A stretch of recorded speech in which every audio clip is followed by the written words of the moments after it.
Hello အားလုံးမင်္ဂလာပါရှင်ဒီနေ့ညီမကအလို့နိုင်လေးဖြစ်တဲ့ဆိုတော့တငယ်ချင်းလေးနဲ့ဖះကြောက်သွားဖြစ်ပါတယ်ရှင်ခုကကြတော့ညီမတို့ကားပေါ်မှာပေါ့နော်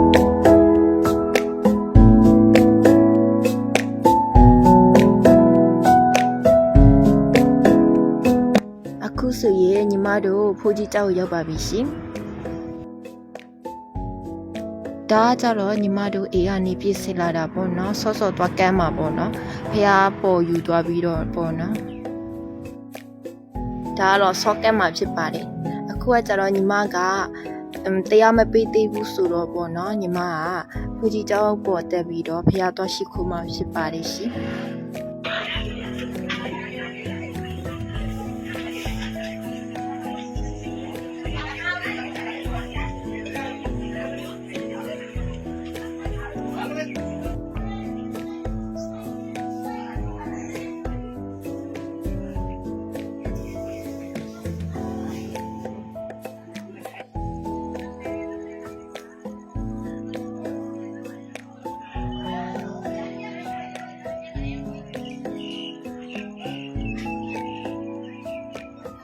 အခုကကြတော့ညီမကတရားနာဖို့ပေါ့နော်ရေစေးချဖို့ရေစေးခွေးလေးလာယူပါတယ်ရှင်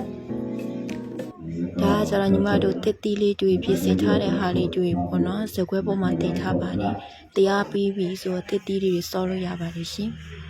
အခုဘလောလေးကကြတော့ညီမအလုံးနားရင်လေးမှာဖះသွားဖြစ်တဲ့ဘလောလေးဖြစ်ပါတယ်ရှင်အားလုံးကျေးဇူးများတင်ပါတယ်ရှင်